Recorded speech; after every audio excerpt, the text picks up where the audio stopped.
This podcast is brought to you by Pragmatic Play, a leading game developer providing player favorites to the most successful brands across the industry.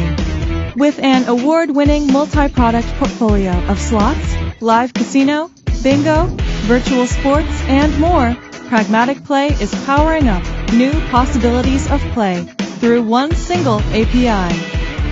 Visit pragmaticplay.com and discover your favorite every time. All right, so Magnus, I want to start off on the Formula One front today. You recently set this massive partnership with Haas, and I looked this up a little bit before, just because I'm curious to understand numbers and so on, because Formula One is definitely not a cheap partnership to set. And like usually with these type of partnerships, you're looking at like partnership at the cost of like 50 to 100 million euro for these like multi-year deals. Without I know you can't go into specifics here, but is it really those type of numbers we are talking about here with this partnership? Yeah, that's ballpark correct. If you look at, we signed a minimum 5-year agreement as a main sponsor of a Formula One team, and then you end up with numbers like that. It's you do, yes. Tens of millions of euro. Yes. But you know, that's for a multi-year contract, and there's obviously it contains a lot. I mean, it's you would hope so. Yeah? It's a massive. It is an investment, and when we looked at it, and we looked at it very, very close. First of all, we felt that we've been underinvested in marketing since the pandemic, basically. And that was more or less a conscious decision. We were looking for a way to reach a new audience in a new way and to connect Playn GO properly with entertainment. And Formula One, we had a couple of other options, but Formula One, at the heart of it, it's entertainment in a highly regulated environment. Right. And that's a perfect match for Playn GO. It's a perfect fit. And the innovation and the technology, it's so exciting. So combine that with that, we're underinvested, we want to do something, and we find this, it's almost too good, the fit. So at the end, it was, you can't say it's an easy decision when it's that type of money, but you had to read the contract pretty close. We read the contract a few times. It made a lot of sense to us. This must be one of the, or maybe the biggest B2B industry sponsorship that's ever been produced. I mean, we're talking tens of millions of euro here, right? Like 50, 100 million, whatever the number is, somewhere in between there. Like how, as a B2B brand, because Formula One is obviously a mass market enterprise, and they are reaching and touching, millions and millions of individuals. And so traditionally you will see B2C brands that participate in these type of sponsorships. How do you ever recoup that type of money as a B2B partner? Yeah, that's what we have to do now. So first of all, it's demand generation. I mean, we want potential players of our games to actively look and seek out Playn GO games, obviously. We also want operators and others to feel good about being connected with us, and we can use it for hospitality and bring customers to these. And these are events that money cannot buy. No. It's not for sale. You cannot buy these tickets that we now have access to. So we look at it from hospitality, what we can do with our customers and our customer's customer. And also branding.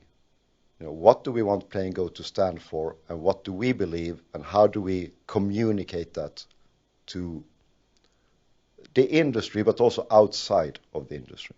Right.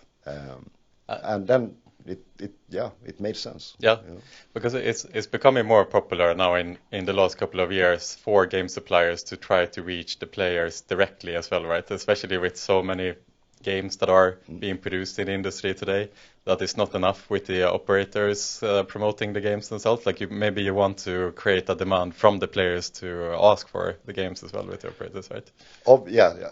That would, yes, definitely. I mean, our customers, they do a really good job because most of our marketing is done through them, right? And they do that really well. Yeah. But of course, we want Playn GO to be a household name. We want it to be known, and that's for players, but also you can look at it as an acquisition tool for to hire new people to continue to grow Playn GO as a company, and just make it known what Playn GO stands for, what we believe in, and how we look at what we do and the industry we operate in. Right. And so we wanted to get that story out. Yeah. And there's many ways you can do it. You can do it with industry events, but then you don't reach outside of the industry. Right. You can do it by sponsoring a football team, or we sponsored an ice hockey team in Sweden. My nemesis. My nemesis. Every time I go to the Playn GO offices, I mention my favorite team, which is Tingsryd, the big rival. The big rival to Växjö Lakers. Yes. So so that's the reasoning behind it, and we're super excited, and we are getting the support and the engagement from the Haas Formula 1 team is outstanding. Yeah. It's shaping up already to a fantastic partnership. Yeah. Can you talk more about the partnership itself and what goes into creating good value from a massive partnership like this? I imagine that it's not only about the logo and the car and how many tickets you get to distribute to your partners and so on. Can you talk more just like how is it to work with Haas and what goes into things? And you were in Vegas recently for the Formula 1 race, like how was that experience? So I've been to a few Formula 1 races before, but I mean, coming as their guests like that, it's a privilege. You get very close to the team. I don't know if that's because Haas is like a family also, literally as a family. They had their wives and kids there, and so you. We get the exposure and we get the tickets, but we also get access to Gunther Steiner, to the drivers, Kevin and Nico, to other people, key people in their engineering team. We can invite them to customer events or to industry events. We can have discussions on the importance of innovation, the importance of letting technology drive, and how you always stay on top in a highly competitive environment. So there's many synergies that we can bring Haas into our customer conversations and our industry conversations. Yeah. And you have to ask as well, like is there like a Haas game or the Formula 1 slot in the making here perhaps as a part of this? I'm pretty sure we're going to do it, but there's nothing in the roadmap right now. Right. But I agree, it's open goal. Yeah, exactly. It goes hand in hand.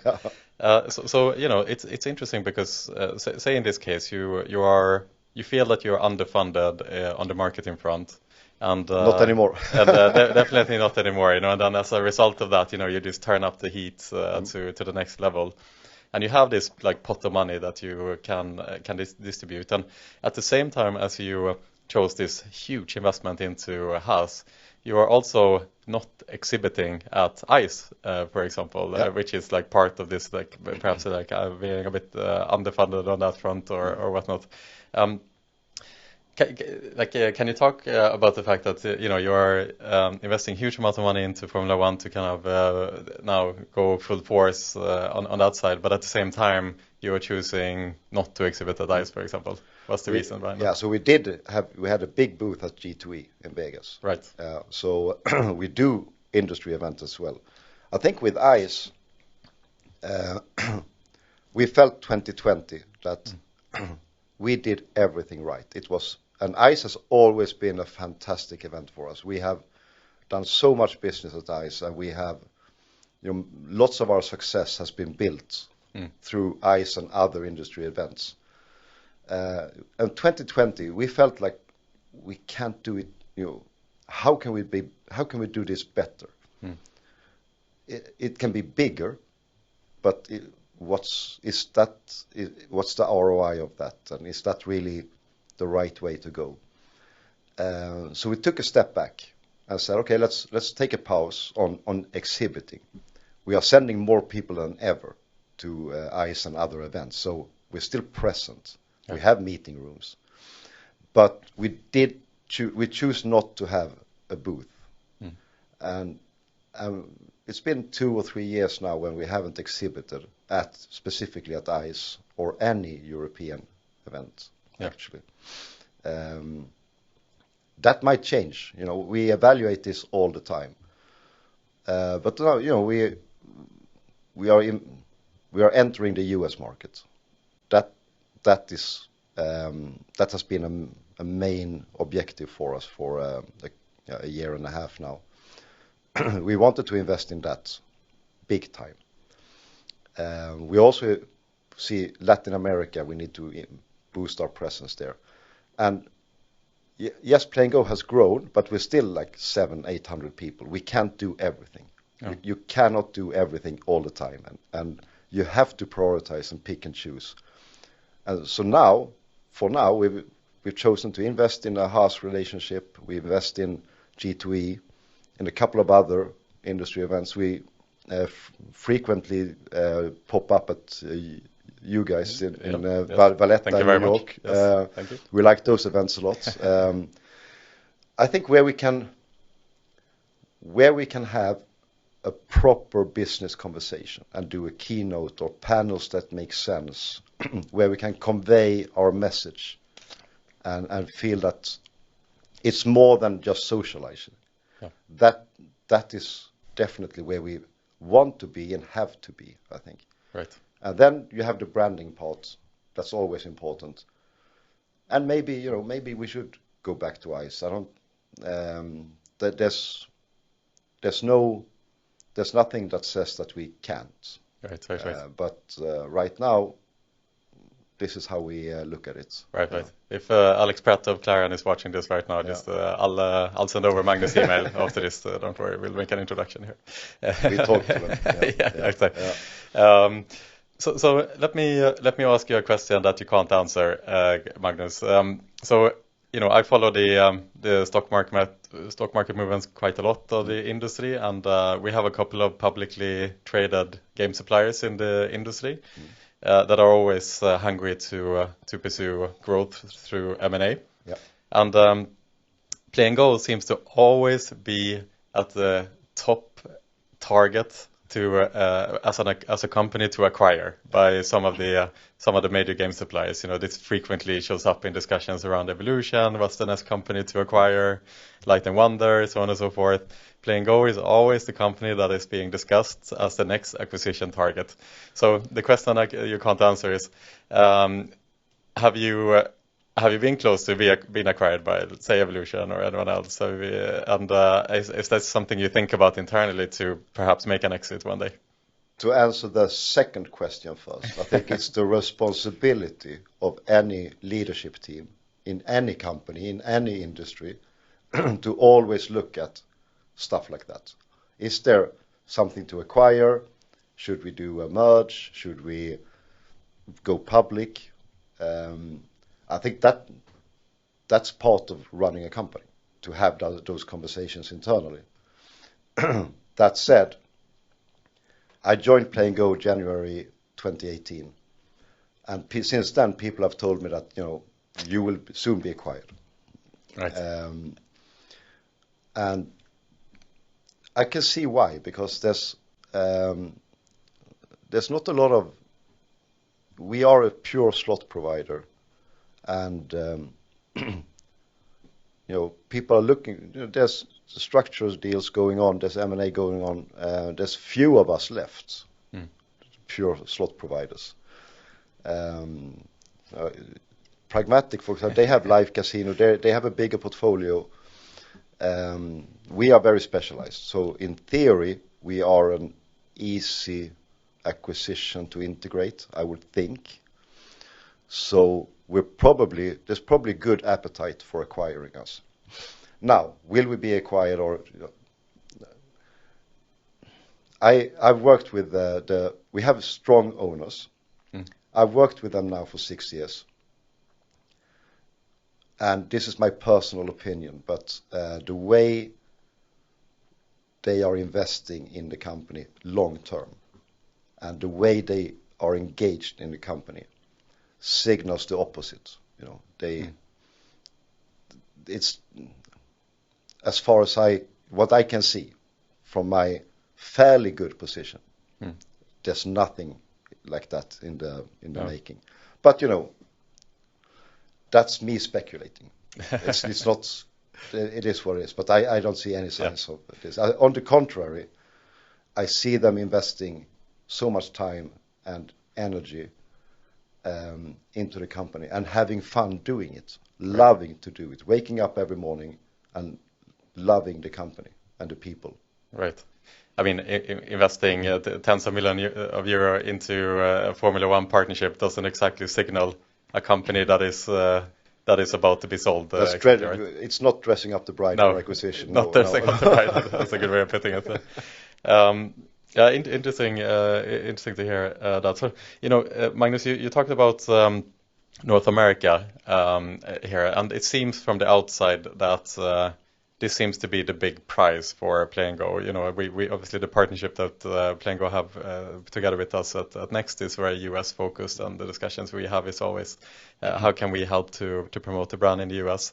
And can you talk a little bit of how important is this market for Playn GO if you compare it to other markets globally, and what do you see as kind of the long-term ambition in North America for Playn GO? Yeah, absolutely. So. I mean, we have a goal in the company, publicly communicated to everybody, that we want to be in every regulated market in the world. That's our ambition. Then everything else is just when, how, and priorities. Okay. Again, we can't do everything at once. So we will be in every regulated market. That includes the US, of course. So we looked at it, and US it's in a way gaming coming home. It's so like football coming home to England. Yeah, exactly. Gaming coming home. So it is a huge market already, and it's going to be even bigger. So the money is there. There's revenue to be earned in the US. It is, as I said, regulated, and we like that. We think, why shouldn't we? Why shouldn't we go into the US when the growth is there? We can earn money, and in a couple of years.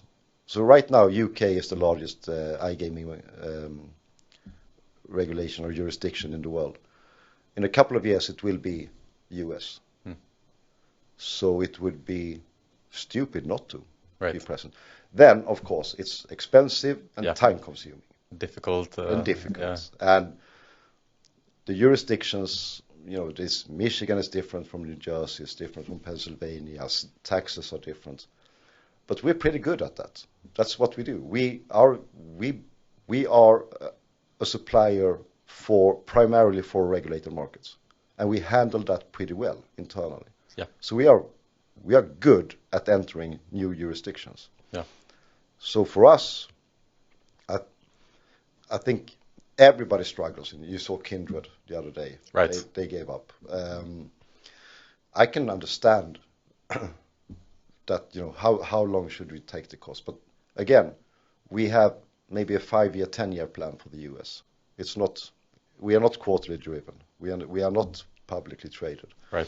So our plan is very long term. Right. And it has to include the US. Yeah. It just has to.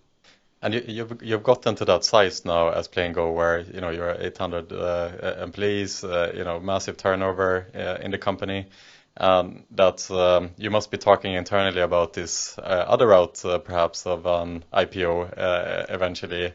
To go public, raise more money, invest even heavier into the new emerging regulated markets and so on. Yeah. Is that ever a consideration for Playn GO to go public? Again, I think every company has to look at it, and but no, again, I'm not an owner. No. So what are the pros and cons, would you say? Yeah, the pros are you get money. Yes, that's a good thing. Yeah, that's you get a cash injection, and you can do acquisitions. Right. And you can do other things. But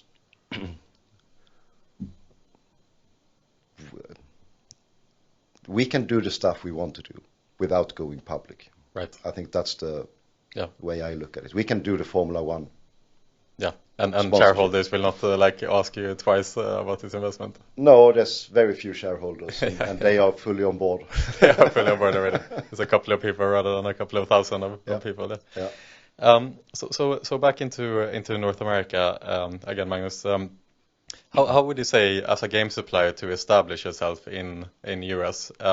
What's the difference in landscape between Europe and North America? How much more difficult is it to establish yourself in the US, and what are the different dynamics here to become successful in Europe versus US? Yeah. So from a regulation perspective, it's difficult, it's cumbersome, and also it's new for them as well. So, for example, game certifications and stuff like that, it takes a lot of time because there's a backlog. Getting your license can take months and months of just waiting.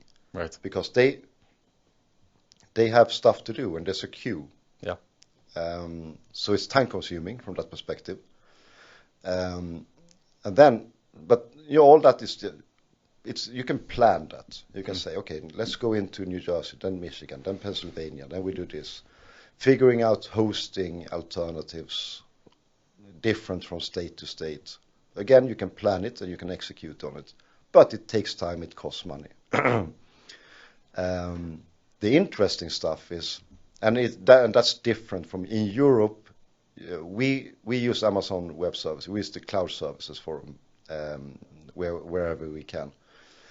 In Europe, that's accepted. It's okay, and we know how to do it. It's easy. US is a bit more tricky. They want local hosting stuff, so that takes time.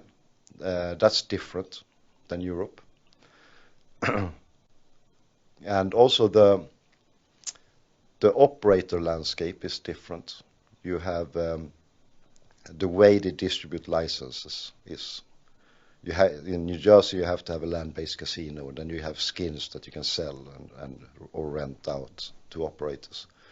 So you need to learn that as well, how to deal with that. And it's different from state to state. Or again, you just have to invest time and people and money into it. Content-wise, I think that's the area where we've been surprised, I would say, most. They are not that used to online casino as Europe. They play land-based mostly. There's a land-based audience. So if we look at the games that really work in North America, it's the games that worked 2014, 2015. All right, more rudimentary, simpler games. Yeah. And for us, because in our portfolio, we have a handful of games from 2014-15 that are very inspired by land-based. Okay. And our game development has kind of moved away from that, and the games become more complex, and we utilize stuff that you can do online that you can't do in a land-based casino, which makes the games different. Yeah. So we actually had to go back and fire up those games from 2014-15 again to target a certain part of the audience. Right. But then you also have positive stuff like the IP games. We have CC Top and Kiss and a few other American bands that we made games with. They work better in the US than in Europe. But that's a different audience. Yeah. So it's been lots of lessons learned when we navigate how to pick content for that market, and it was not what we thought it would be. Oh, and so yesterday, for example, Magnus, we were at Idle together, iGaming Idle, and Angus Nisbet was on our table as well, the VP of Gaming of BetMGM, and I can imagine someone like him getting a huge amount of requests from a huge amount of game suppliers and other partners wanting to be a part of it and so on. And the Americans seems to be a lot more relationship driven in their approach to which partners they work with in general when they do business, in comparison to Europeans, which are more product focused. Let's say, at least that's the feeling that I'm getting when you do business with the Americans and you try to establish yourself with the BetMGMs and the DraftKings and the CISOs and so on. Have you found any resistance in the sense that Playn GO is not really a traditional American brand as opposed to like Aristocrat and these like classic land-based brands? Like, do they look at you a little bit suspiciously when you try to explain to them that you want to be a part of their portfolio? So now, Pierre, you answered your first question. Why did we sponsor Haas? Again, that's spot on. Right. We need to make Playn GO known. But we've been many, like BetMGM, for example. They brought over Europeans that we've known for years to run the iGaming part. Many of them did that. Some did not. There's not a resistance, but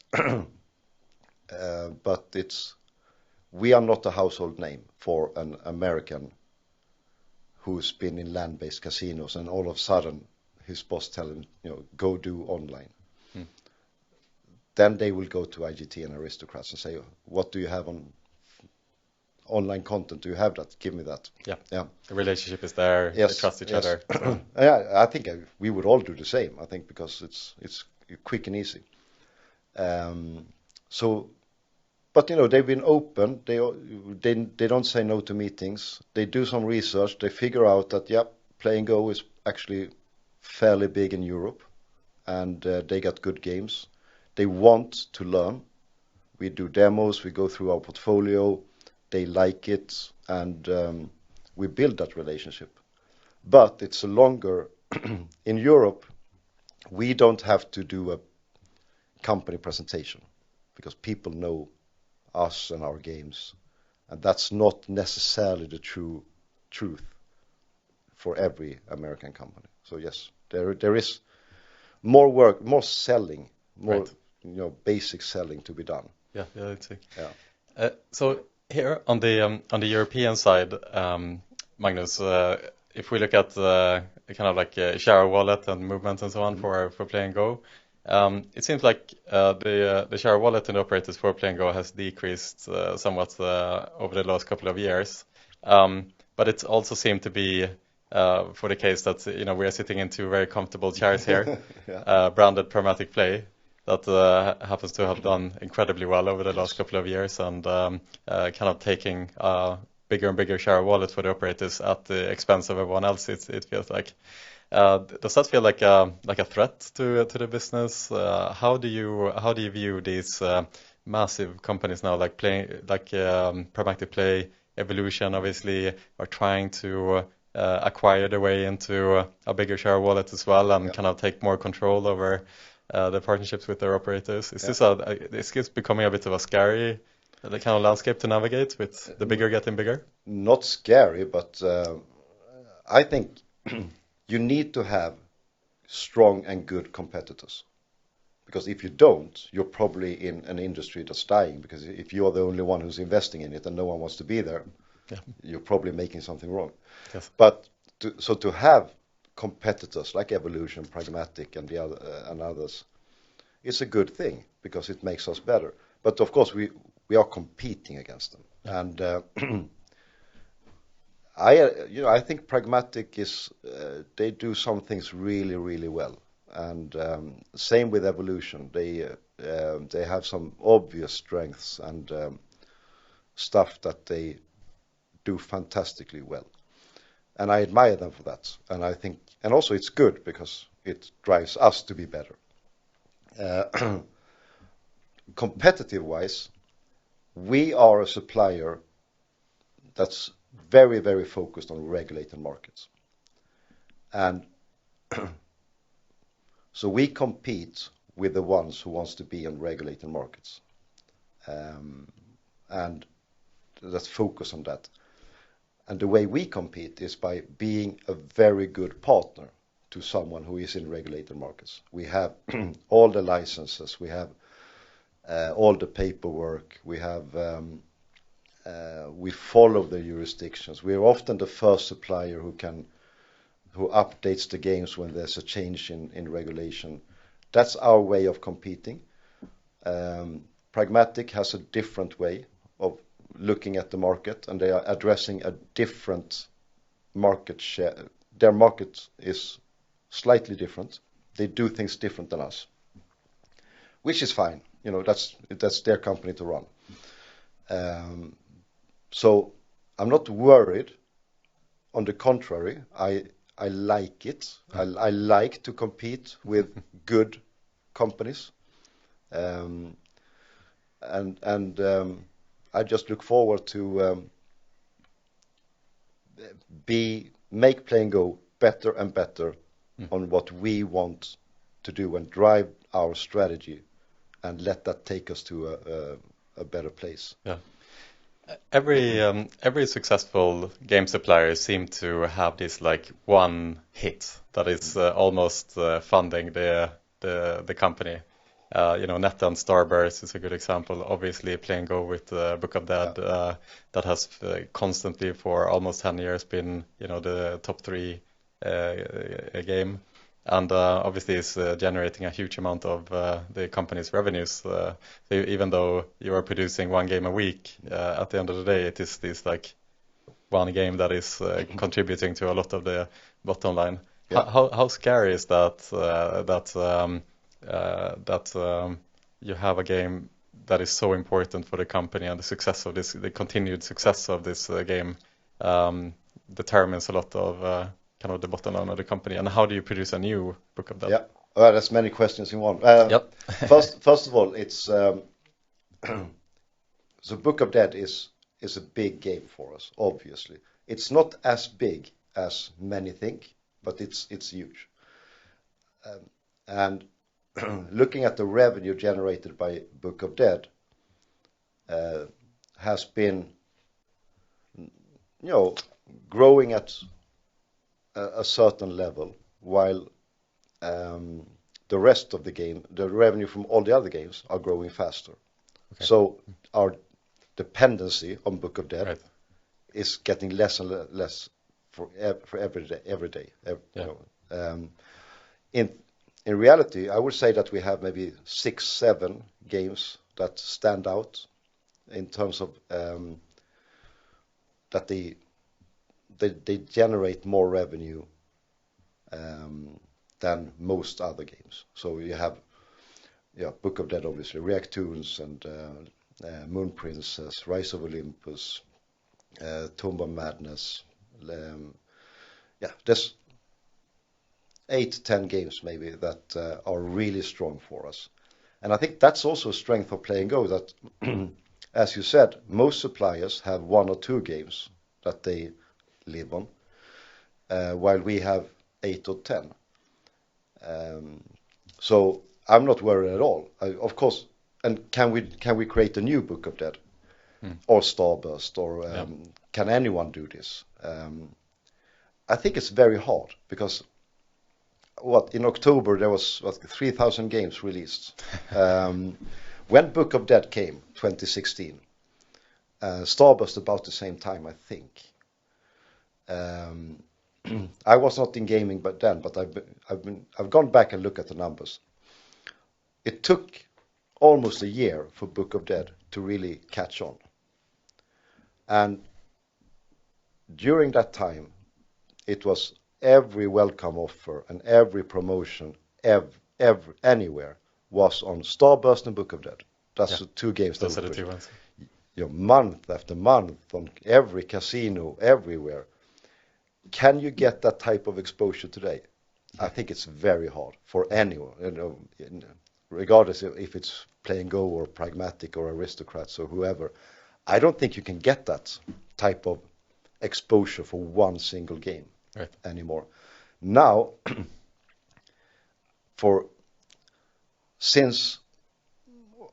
if I look at the value for us, it's not in a single game anymore. It's in the portfolio. The value of the portfolio is becoming so important. We have 300 plus games in the portfolio. We're launching one game every week. And we could do, if we only did 5-reelers with Egyptian theme, that would be a pretty useless portfolio. But now we have grid slots, we have innovative slots like Honey Rush and Diamond Vortex. We have classic slots like Jolly Roger or Feline Fury or Legion of Gold. And we have our sagas, the Rich Wild series, the Reactoon series, King Arthur, etc. We have the IP games, the music games. So we have a very broad and diverse portfolio with high quality games. This means that if you're an operator, you can differentiate your offering towards towards your competitors by using games from that we release and from our from our portfolio in a different way than others do. So we offer our customers the opportunity, if they like, to use our games as a differentiator. They can differentiate against competition and they can differentiate against markets. So if we launch 4 games a month, they might say, we're going to push this game in Latin America and this game in Italy and this game in Sweden. So the portfolio becomes more valuable than a single game, if that makes sense. Yeah.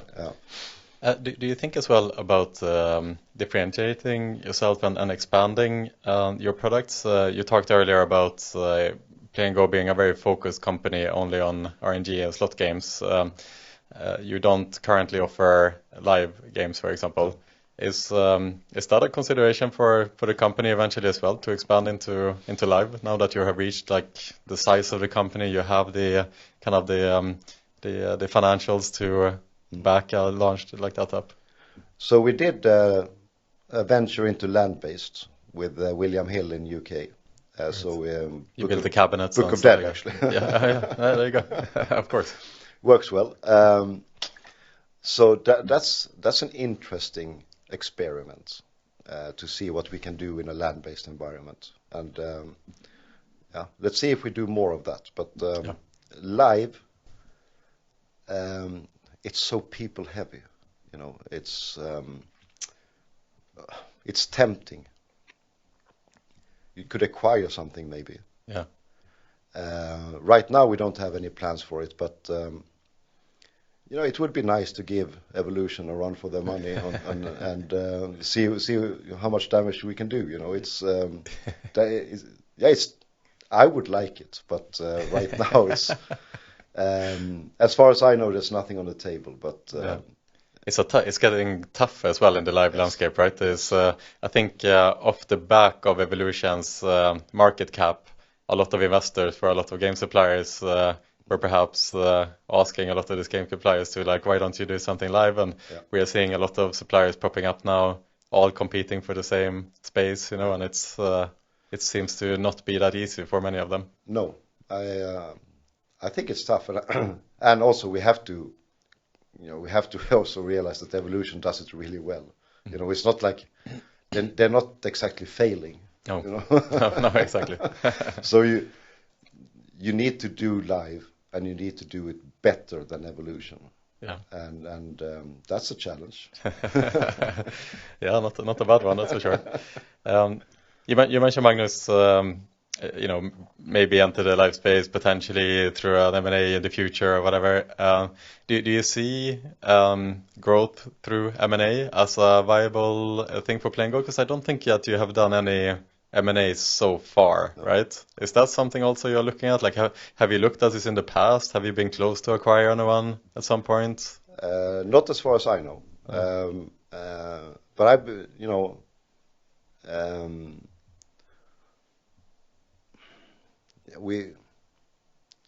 it's been discussed on a very high level. But the thing is, so far we've ended up with that we've grown this company organically with maintaining a healthy margin, producing high quality games, increasing the production year over year organically. And it works. It works really well. So why change? It's kind of there we ended up so far. But yeah, again, this isn't a question really for the owner, so it's more me speculating here. But I think continue to grow the company organically looks like a really good idea. Yeah, it's been working well so far. Yeah, exactly. And I think you announced quite recently that you just broke the all-time high, right, for amount of game rounds in one single day. It's like 250 million or something in one day. Yeah. Yes, so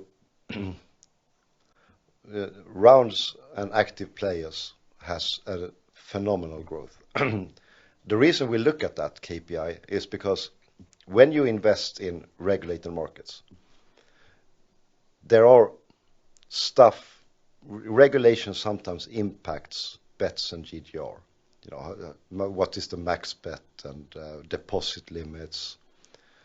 So typically you have, for example, when Sweden or Netherlands regulated, we drop 20-25%, and then it takes a while to build that revenue up again.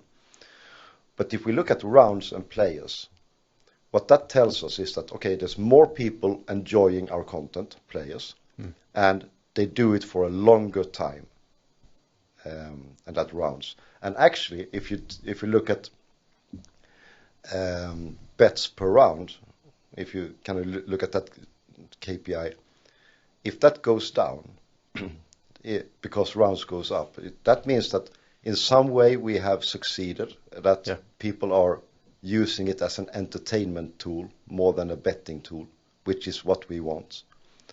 Which also means that, we might not be maximizing the revenue, but we get the money that we want to have, the good, the good side of the force, if you like. It's so rounds are important for us because that, and active players are important for us because that, and then revenue is always revenue. But if we look at rounds and players, and if we drive that, then we know that not only are we probably making more money, but we are making money in the way that our strategy is devised, and it means that our strategy works. That's one.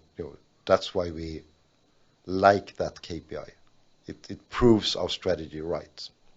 Right. It's more sustainable growth. Exactly. Yes. All right, Magnus. So I saw today that you just announced a new initiative that I thought was really cool. The Playn GO music. Yeah, Go Music. Yes. Go Music. I thought that was really wonderful because it's really underestimated how much incredible music is being produced in games these days. And I think from what I understand at Playn GO, this has been one of the kind of KPIs for one of the USPs for Playn GO is the music production in the games, right? And I remember not only the music that you produce in-house, but also through collaboration. You mentioned Kiss, and I remember when you brought Sabaton over here to Malta. That was a fantastic event, you know. Can you talk more about the initiative of Playn GO Music and why this is important to you and why you focus so much time and effort on the music of the games? Yeah, first of all, I think the audio and video are so connected, and having the high quality of a game is not only the graphics and the mechanics and the math. The audio is the music and the sound has to be really, really good. And we've always liked to work with audio and make that a strong part of the game.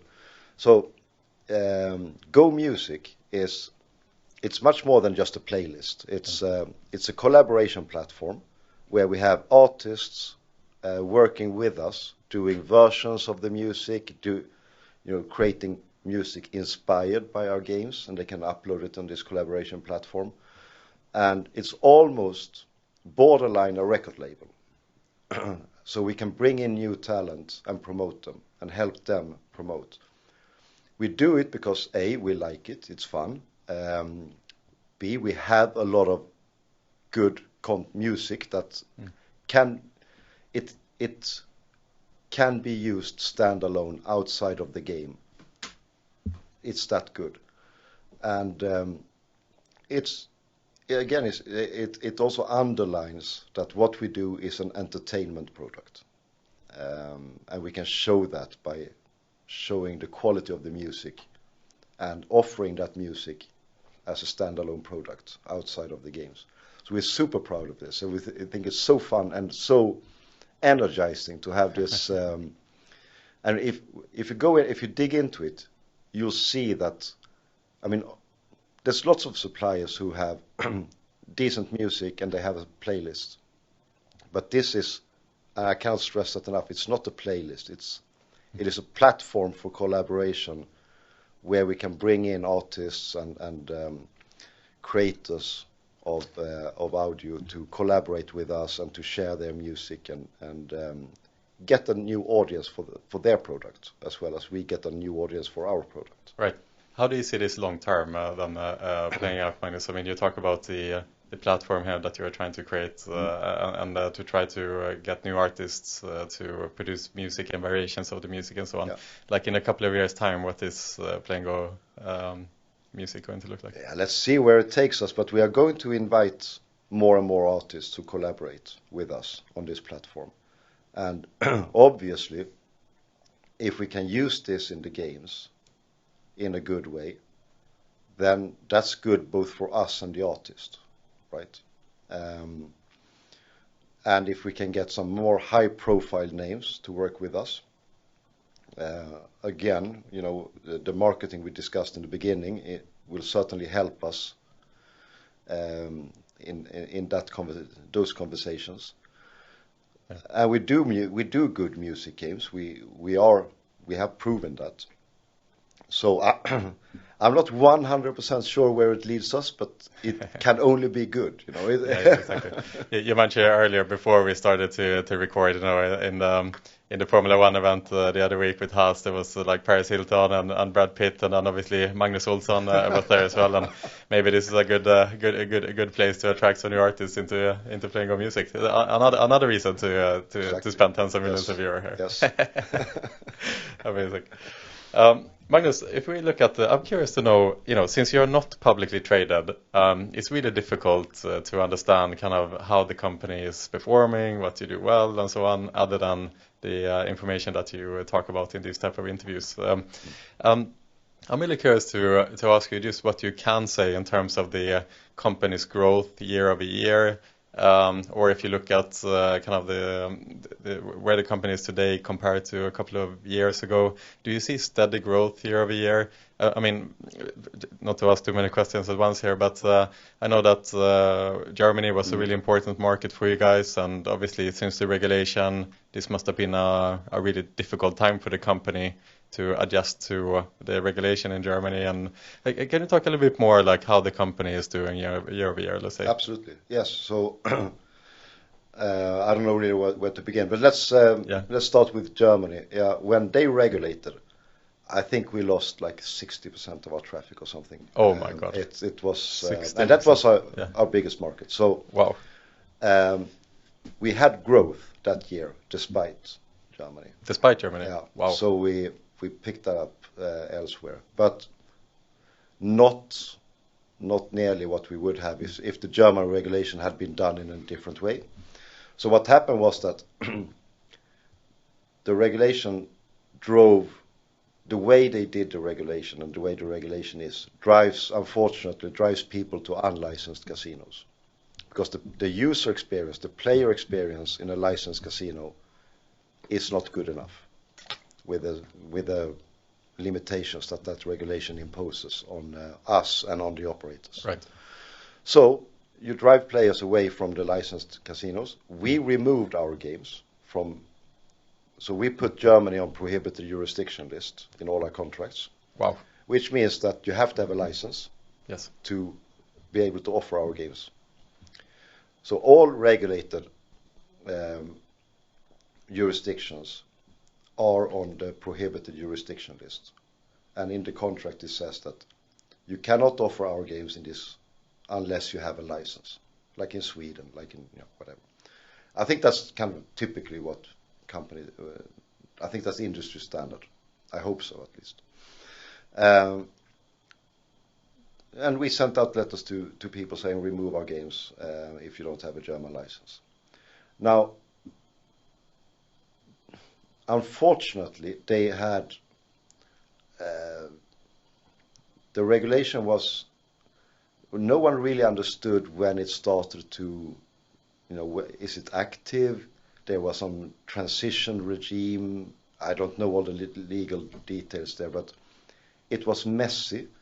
So people interpreted it differently. They said, no, we can offer games through unlicensed because of this and that. And no, an MGA license still works in Germany. And others says, no, it won't work. And we wanted to be on the safe side. And others didn't. To say the least. So we ended up with that. At the same time as Germany regulated, Netherlands regulated. That was much more, we saw it typically 15-20% drop in traffic. That always happens, and then we can build that up again. And that worked as planned. So Netherlands was a good regulation for us. It was exactly as we planned and expected. Germany wasn't. Right. So that's, and I'm still vocal about Germany needs to do something about their regulation, because it's not good for Germany as a country because they are losing out on tax money. It's not good for the players because they are driven to unlicensed casinos. It's not good for operators, and it's not good for suppliers. No, there's no winners here. That I hope they change. Going back to Playn GO. So yeah, we have growth year over year, mostly in regulated, or only we grow in regulated markets. That's where we grow, and we're also working with pre-regulated markets, much like Entain, for example, or others. So Finland is a good example. We offer our games in Finland. We know they're going to regulate. By offering them there, we can have a conversation with operators and other, regulators and or whatever, on how to move into a regulated space. So it's important to be in pre-regulated markets as well. And it works. We have growth. We're doing well.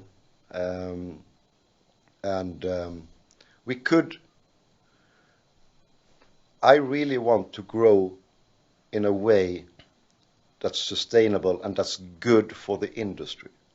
I want to wake up in 5 years, 10 years and go to work in an industry that's healthy, respected, that adds value to the community, that adds value to the investors and people who are working in the industry. And I want people who work for Playn GO and for the industry to be proud, that working in iGaming, remove the stigma. Let's make it a fun, entertaining, and good place to be in. I really want that. And to get there, we have to do certain things. We have to stop doing other things. And I think embracing regulation, working with the regulators to make the regulation better, and having a vision for where do we want this industry to be in 5 years, 10 years. How do we get to a point, or how can we continue to grow healthy, and healthy also for players and for governments? I think that's the trick. We could probably go much faster if we disregarded those things, but we don't want that, and we're still growing healthy. So it's a working strategy, and it's also a strategy that makes me sleep very well at night. Yeah, that's important. Right? For me it is, and for us at Playn GO it's important. Because you have this emerging trend of the operators that are operating outside of the regulated landscape right now that are just absolutely exploding, right? Like huge companies that are forming, that are taking alternative routes to create revenues. And I would imagine that it's really, you see this like shining kind of like massive hypergrowth part of the industry, and to have the discipline to say like we're not going to go down that route, we're going to think long term. It's not easy. It's both easy and not. It's easy when you embrace that moral or ethical position, and not to be some kind of trying to preach something here, but if you have that vision, what do we want the industry to be, and you realize that if we want this to happen, we have to leave, we have to say no to certain parts, certain revenue.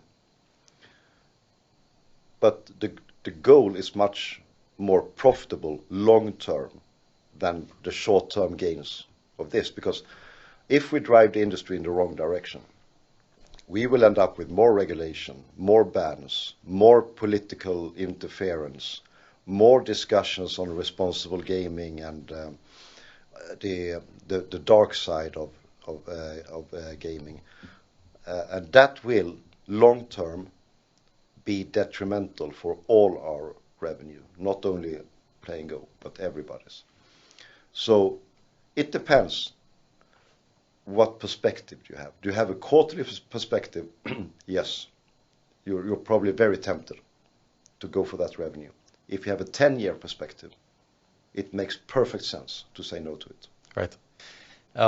In the lead up of this podcast, I did some research and I asked people of the industry what is interesting to know out of Playn GO. And one thing that came up, I think, more than anything else was the fact that Playn GO doesn't offer bonus buys in your games. And you mentioned that you get this question every day, right?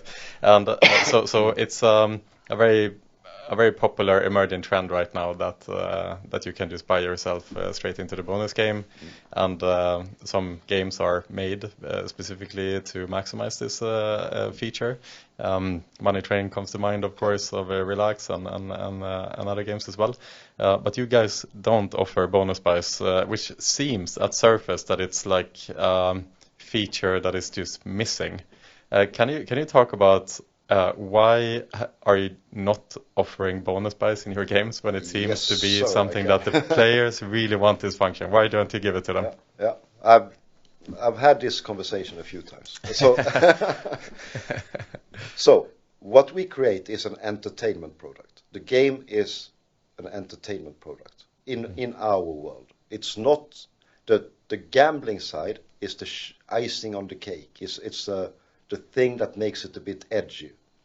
But we want players to play our games because they are entertaining, thrilling, exciting, fun, good audio. It's an experience. To then say that, okay, we are also going to offer a functionality that you can skip 9/10 of the game and just jump to the end and just play the bonus part. That makes no sense at all. Let's make the base game exciting. And if you offer bonus buy, what you're saying is that this game is a product for winning or losing money big time. That's not our message. That it's so far from our message. It's just not what we want to do. But if the players want it, Magnus, if all your players come to you and they really want this bonus buy feature, like why not give it to them? Because then, why not try to convince them or try to get them to play a game that's really fun from start to beginning? And if they want high volatility and they want to win big, they can adjust that with bet levels and they can play games with high volatility. To skip a big part of the game that we spent a lot of time developing, it just doesn't sit right with us to have that mindset that let's jump to the part where you can win and lose big. So from a creative and from a product creation perspective, super easy to do bonus buy, and we can just add that feature to any game, but it doesn't make sense from a strategic perspective. Then, responsible gaming. Bonus buy is, in my view, a predatory functionality that exhausts players and empty their wallets. I would like to see data from operators on people who turn off their account and pauses their gambling. What was the last game they played before they did that? I haven't seen the data, but I can guess. And also, I think if you walk into a store and you're going to buy something, if you leave the store feeling cheated, that you lost money, will you go back? No. If you leave the store, you spent some money and you felt this was a good experience. Yeah, I spent money, but I got good value for my money. Then you come back. If you play games that are created specifically to make you bet a big amount and lose, because the RTP is always under 100, no matter what it is. And if the game is only designed to empty your wallet, it's not a good experience, and you don't want to go back. And I think this is a case of quick wins now that will come back and bite them later. Right. So I don't believe in functionalities like that. I know there's an audience. I know people love it, especially seasoned gamblers like it. And I think we should do other things instead. I know what we are going to do instead, but I won't tell you yet. I will show you in a while. Yes. I'm looking forward to that, Magnus. But like the fact that bonus buys is becoming as popular as it is, does that mean that it perhaps opens up for a new type of game that is kind of like, let's say, like longer game rounds that as a standard feature? Which makes each spin more exciting, for example. Yeah. isn't that just proof that that is something that players want as just a standard But feature? let's create the games like that instead. Right. Yeah. Yeah, exactly. So I completely agree. I think there's a generation of players coming now that they want action from the first spin. Something needs to happen. They don't want to wait until maybe 1 hour later they enter. If you do Starburst or Book of Dead, you have to do a couple of 100 rounds. Yeah. And that's how most of us who are listening to this, that's how we play. Yeah. But there's a new generation. If nothing has happened in 5 or 10 rounds, it's a boring game. Boring game. Yeah. And it doesn't have to be in game. It could be stuff, in things that move happens. It's many land-based games have actually features like that. That I think is really interesting.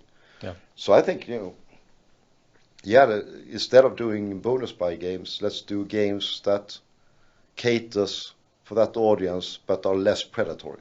Right. Yeah. I think that's a great way of saying it. And it seems, throughout this conversation, it seems very much that the direction that Playn GO is taking is this sustainable path towards a more sustainable future. As a company, you recognize the challenges that the industry has, and instead of going for quick wins and for quick money, it seems like you have adopted this more long-term thinking and what you see as more ethical and so on. Interesting. I think I don't want to play the ethical card too hard. It's there, and I'm proud of it. But it's also a business case that if you want to build long term, if you want to build a successful Playn GO for 5-10 years going forward, which is important not only for the owners but for all us working at Playn GO, that the company is healthy and it will stay healthy. If we want to do that, we have to think like this. We have to think about what kind of industry are we going to have, if any, in 5-10 years. Right. So not thinking about it would be stupid. Good point. Magnus, let's start rounding off a little bit today. I have 2 more questions for you. First and foremost, which is your favorite game studio not Playn GO? Probably, I like Elk a lot. Elk, yeah. Elk, like magnificent games. I like to play them. I think everything they do, I've been impressed by. I really like No Limit. Yeah. I don't like every game, but I admire them a lot for, they choose a niche, they choose a strategy. Let's do a bit edgy, controversial games, and let's do them really well. So they've chosen a niche, they have a strategy, and they are executing on it. And I admire that ability to differentiate so clearly and find a niche that no one else has, and then really execute on it. I think that's good leadership, and it's just it's a well executed strategy, and I always like to see that. Yeah. So then some of their products, some of No Limit games, I didn't like that much, but that's my personal opinion. Others I've played a lot. Yeah. So it's Elk, No Limit, and then there's individual games. So there's a couple of old NetEnt games that I keep returning to that I like a lot. And there's a couple of land-based games, older, that I also like a lot. I've been spending some time in Vegas, so I've been spending way too much money on the casino floor. The Game of Thrones games is Game of Thrones. I like that. It's well done. That they figured out in the bonus round how to keep the anticipation. Right. That's super important in a game, I think, and they really nailed it with that game. I think that's good. So yeah, and there's many. Yeah. But yeah, it's It's good to have, it's good to have all this content around us. So, yeah, that's for sure. Yeah. I always go back to my goldfish 3 slot in Vegas. 12 years ago, 14 years ago when I started to go to Vegas, that was front and center on the casino floor. Yeah. Now the goldfish is kind of in the corner somewhere, but it's always there and it's always available. It's always free when I come to Vegas, so that's the one I go back to. It's funny that the games you played. Yeah.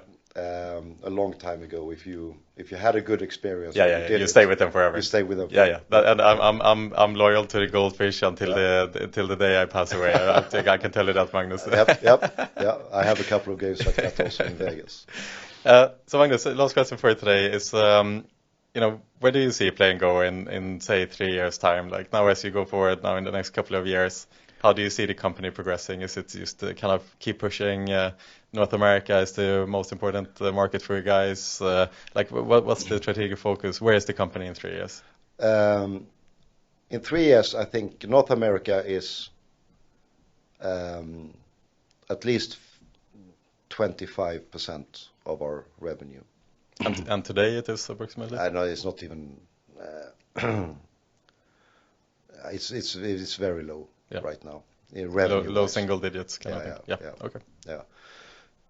But the growth is phenomenal, but it's low from a very low number. So I think we will grow in a market that is growing. So that's like a exponential thing. And I think we continue to mature, and I think we will have at least one more vertical somehow, if that's land-based or something else. But I hope so at least. I think we are going to see AI impact production of games in a major way, and I think that will change stuff. I think unregulated, Curacao will be gone. Yeah, you think so? Yeah. I think so. No matter what you think about it, but the way they struggle with banking and all that, it's right. Transactions is becoming more difficult. So regulated. I think our business will be like the big chunk is going to be regulated. There's not going to be a lot of pre-regulated markets. I don't know if it's 3 years or 5 years, but somewhere there. The trend is clearly moving towards that direction. So I think we will also be an entertainment company. We have Go Music now. We have the games. We will have other things that underlines the entertainment part of our production.